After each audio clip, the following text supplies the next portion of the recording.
Coucou tout le monde! Vous voulez réaliser ce genre de remplissage avec votre brodeuse? Justement, ça va être le tutoriel d'aujourd'hui. Nous allons voir comment réaliser ce genre de remplissage avec une lettre autour.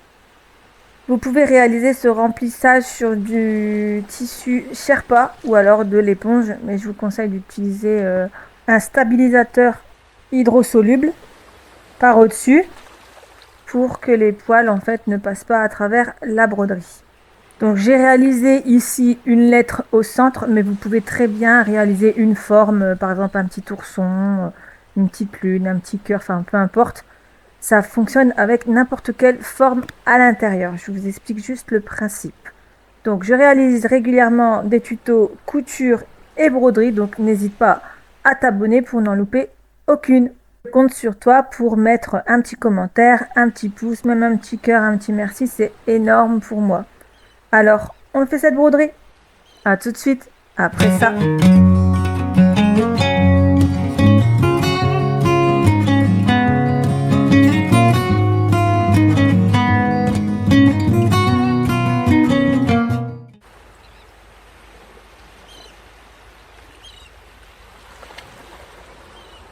Petite chose à savoir avant de commencer, donc vous allez principalement utiliser votre souris et votre clavier. Donc pour monter et descendre, vous faites avec la roulette de votre souris.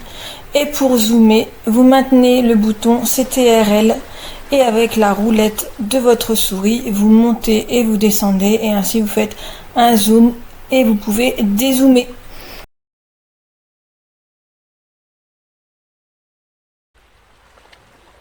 Donc on va d'abord ouvrir le contour. Donc vous choisissez n'importe quel contour que vous souhaitez en image. Donc on va réaliser ceci. Donc vous choisissez un contour au hasard hein, et une lettre. Je vous ai expliqué à la dernière vidéo comment faire des captures d'écran de lettres. Donc on va faire fichier, importer notre image.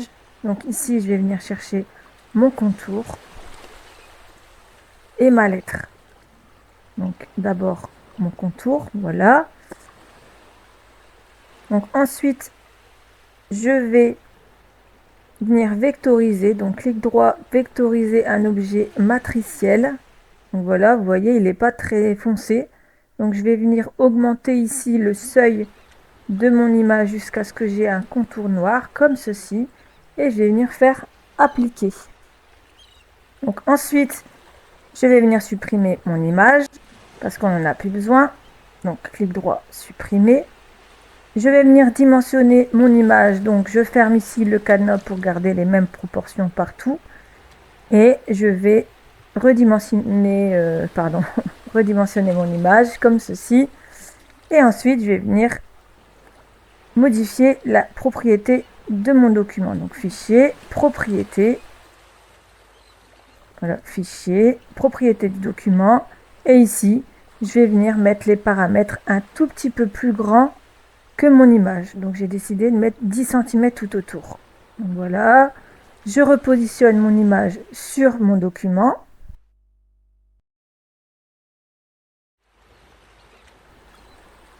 Donc je vais venir chercher mon deuxième dessin. Donc ici ce sera mon C. Donc fichier importer et j'ai choisi ma lettre C. Donc ici c'est une image et je vais venir la vectoriser. Donc clic droit, vectoriser un objet matriciel. Donc je vectorise mon image, vous avez cet écran qui s'affiche et vous venez faire appliquer. Comme ça on aura le contour de cette image. On retourne ici sur les calques et on enlève l'image. Donc on fait supprimer. Donc maintenant je n'ai que mes objets. Je vais venir les sélectionner et je vais venir les centrer. Donc ici à droite, vous faites aligner et distribuer. Et ici, on va venir les aligner verticalement et horizontalement. Comme ça, la pièce est au milieu de mon document. Je retourne sur mon calque ici. Et vous voyez bien, j'ai mes deux objets. On va venir séparer le contour. Vous voyez ici, j'ai deux traits, un en haut et un en bas. et je ne veux qu'un seul trait. Donc je vais venir faire chemin séparé. Comme ça, j'ai mon contour qui est séparé en deux. Et je vais venir supprimer le contour intérieur. J'en ai pas besoin. Donc voilà, maintenant il me reste plus qu'un seul contour et ma lettre C. Donc je vais sélectionner les deux et je vais venir les copier. Donc ici j'ai d'abord copié ma lettre C, je l'ai recollé sur la gauche et je suis venu copier également mon contour et je suis venu le coller sur la gauche. On aura besoin tout à l'heure. Donc pour l'instant, on s'en occupe pas. On va venir sélectionner la lettre C et le contour parce que je vais enlever le C de mon contour. Donc, je sélectionne tout, je viens faire chemin et ici, je vais venir faire exclusion parce qu'en fait, je vais exclure ma lettre C de mon contour. Comme ça va me faire en fait un trou, voilà, comme ceci. Et je n'ai plus qu'une seule pièce pour cet objet, au lieu de deux tout à l'heure. Donc j'ai toujours ma lettre C, j'ai toujours mon contour, mais je n'ai qu'une seule pièce pour ici. Donc je vais renommer cette pièce, je vais noter par exemple premier calque. Ici, je vais noter que c'est ma lettre C, hein, et juste au-dessus, je vais noter que c'est mon contour.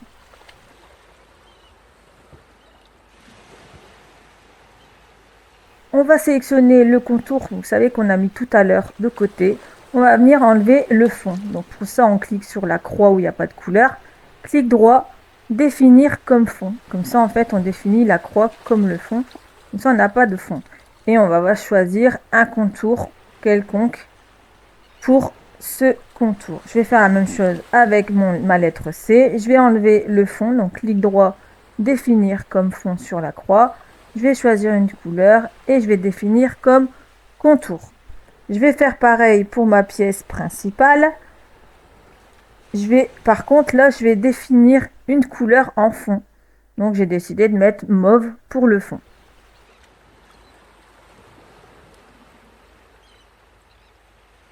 Donc, maintenant, on va venir paramétrer. Donc, extension,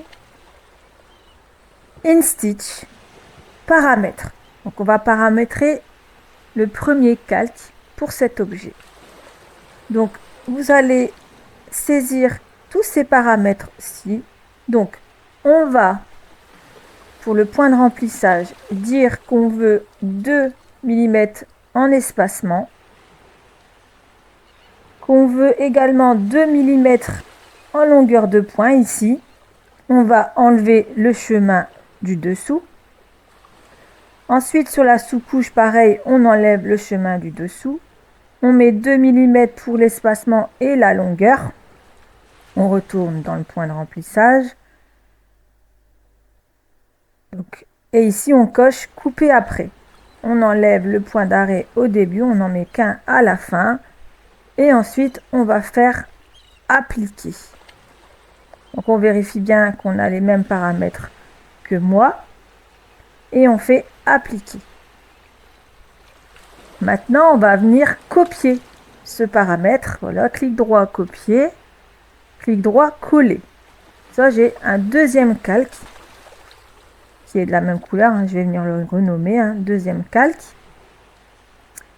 Je vais venir ici à droite l'aligner par rapport à l'autre, donc verticalement et horizontalement, comme ceci, vous voyez.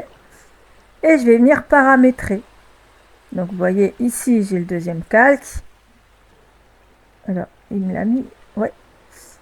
Et mon premier. Donc je vais venir paramétrer le deuxième. Extension InStitch paramètres. Donc cette fois-ci, on va changer la longueur et l'espacement du calque. Donc ici, on va mettre 2,800 quelque chose là. En fait, c'est 2 fois la racine carrée de 2. Donc on met ce résultat là au niveau de l'espacement et on met ce même résultat au niveau de la longueur de point. On décoche chemin du dessous. On va mettre l'angle à 45 degrés dans le point de remplissage, hein. Et ensuite, on va vérifier qu'on a bien un seul point d'arrêt à la fin et on va cocher couper après. Ensuite, dans la sous-couche, on fait exactement la même chose. On met un décalage à 1. On met la longueur et l'espacement à 2 fois la racine carrée de 2, donc 2,828, hein, quelque chose comme ça. Donc, on vérifie bien qu'on a les mêmes paramètres et on fait appliquer. Maintenant, on va sélectionner les deux calques. On fait extension, stitch, paramètres. Et vous allez voir ce que ça va donner.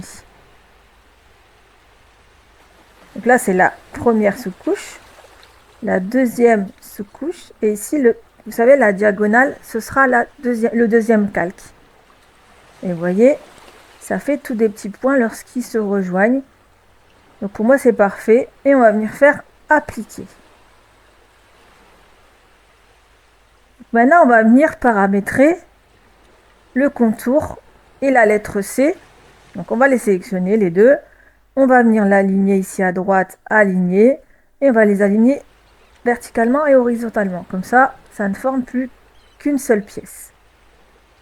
Ici, dans les calques, vous voyez, j'ai bien la lettre C et mon ornement de sélectionner. On va modifier le fond et le contour pour faire comme si on allait faire un point satin. Donc on va ici mettre 3 mm d'épaisseur. On vérifie bien que c'est des millimètres ici. Il ne veut pas me mettre, hein, mais on va... Voilà.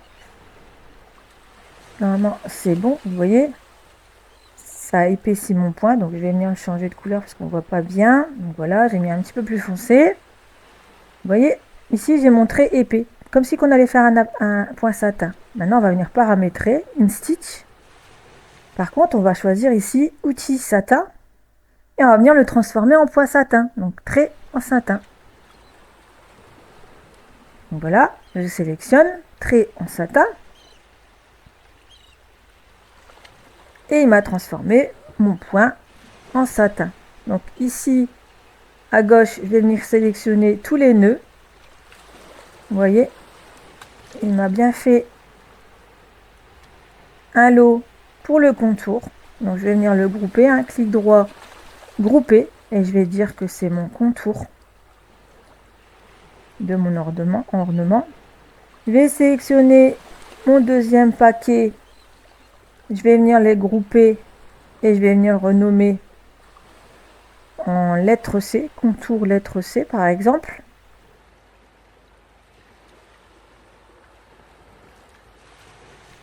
Donc on va tout sélectionner, hein. On va venir faire CTRL L pour alléger tous les nœuds et on va venir vérifier les intersections des nœuds comme on a fait dans l'appliqué. Donc je fais un zoom, hein. Vous voyez ici ça a bavé un tout petit peu, donc je vais venir supprimer le nœud du dessus parce que j'en ai pas besoin, et ici je vais venir faire rejoindre mon nœud avec mon autre rail. Donc je vais vraiment le coller pour éviter la superposition. Voilà, je vais faire la même chose avec mon deuxième rail, voilà. Donc je pense que là c'est bon. Maintenant je vais passer à ma boucle du haut. En fait la fin de mon rail, donc c'est ici. Parce que ça fait ça, ça, ça, et ça remonte ici. Donc ici, vous voyez, c'est un petit peu écarté, donc je vais venir le rejoindre. Je vais regarder à côté si c'est bon. Donc voilà, donc pour ma lettre C, je suis bon. Maintenant, je vais regarder mon contour. Hop. Donc je vérifie le début de mon rail qui est ici. Donc je fais bien rejoindre, hein. Hop. Je fais la même chose avec le rail opposé. Voilà. Maintenant, je vais passer sur le haut. Ah, ici, c'est pas très joli. Je vais venir un petit peu l'aligner. Vous voyez, en fait, vous bougez la petite boucle là, rouge, pour rendre la courbe plus harmonieuse. Donc je reviens sur mon rail, donc sur le haut, Et je vais faire la même chose, je vais venir rejoindre s'il y a un jour.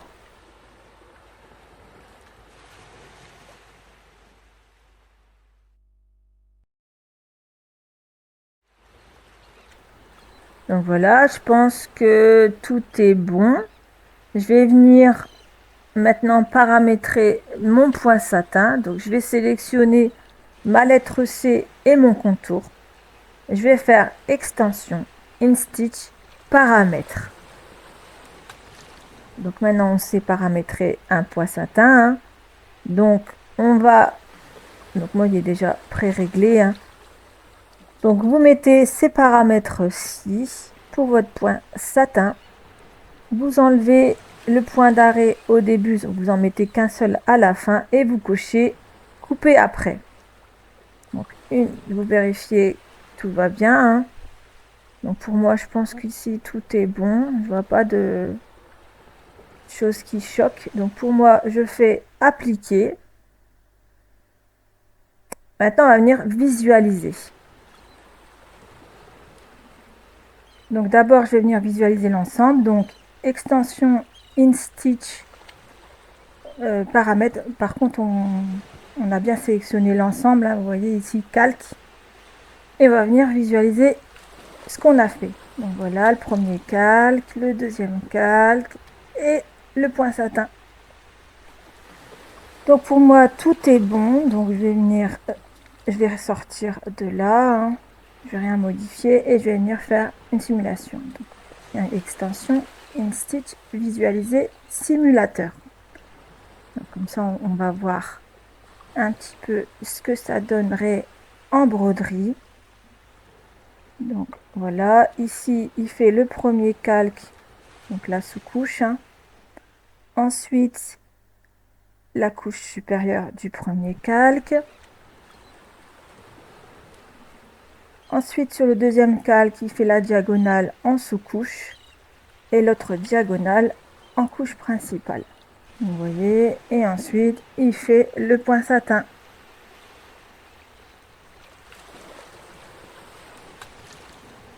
Donc pour moi ça me convient, donc il fait bien tout le tour, donc il n'y a pas de superposition, il n'y a pas de surépaisseur, en fait ce serait plus foncé, hein. Donc voilà ce que ça donne. Donc moi je vais ici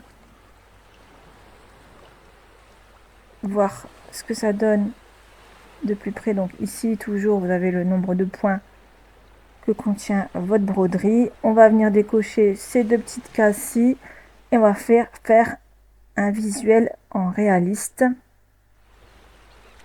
Bon, l'idéal c'est de zoomer et ensuite de cliquer sur réaliste, hein, parce que sinon c'est beaucoup plus long. Donc vous voyez ce que ça donne. Je trouve ça assez joli, hein. Qu'est-ce que vous en pensez? Dites-moi en commentaire ce que vous pensez de cette broderie. Donc voilà les points.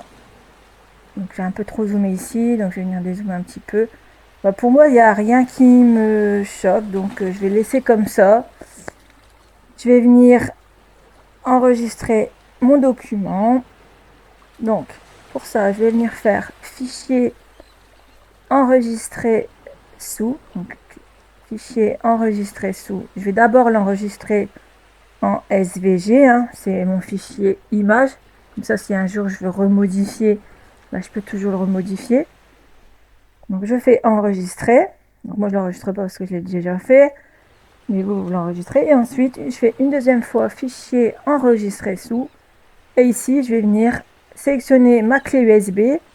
Voilà, ici vous sélectionnez votre clé USB et ensuite vous choisissez le type de fichier de votre broderie. Donc pour moi c'est PES pour ma browser, mais il y en a d'autres, hein, mais généralement c'est PES. Vous sélectionnez PES et vous enregistrez votre fichier sur votre clé USB. Donc enregistrer. Et maintenant il n'y a plus qu'à tester. Donc moi je vous ai fait un petit test avec ma machine à broder, hein, donc en avance très rapide. Sinon ce serait beaucoup trop long. Je pense que ma broderie dure à peu près 13 minutes. Donc là ici c'est ma sous-couche de mon premier calque.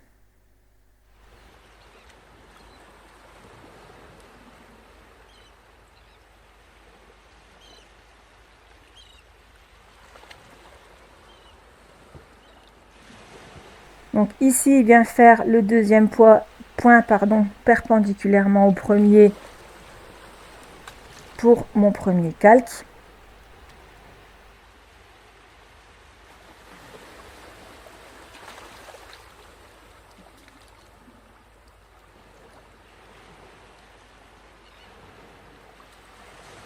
Maintenant, il a entamé le deuxième calque, donc la diagonale, hein.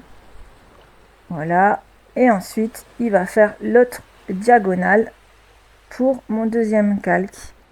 L'idéal, c'est de poser un stabilisateur, un stabilisateur hydrosoluble au-dessus du tissu pour que les poils ne passent pas à travers la broderie, surtout pour le point satin autour, ça fait un peu plus joli. Donc ici, c'est un test, je ne l'ai pas fait, mais je vous conseille vivement de le faire. Vous allez voir la différence, elle est énorme. Donc ici, il fait mon point satin tout autour. Donc il va faire ça sur la lettre C et sur le contour.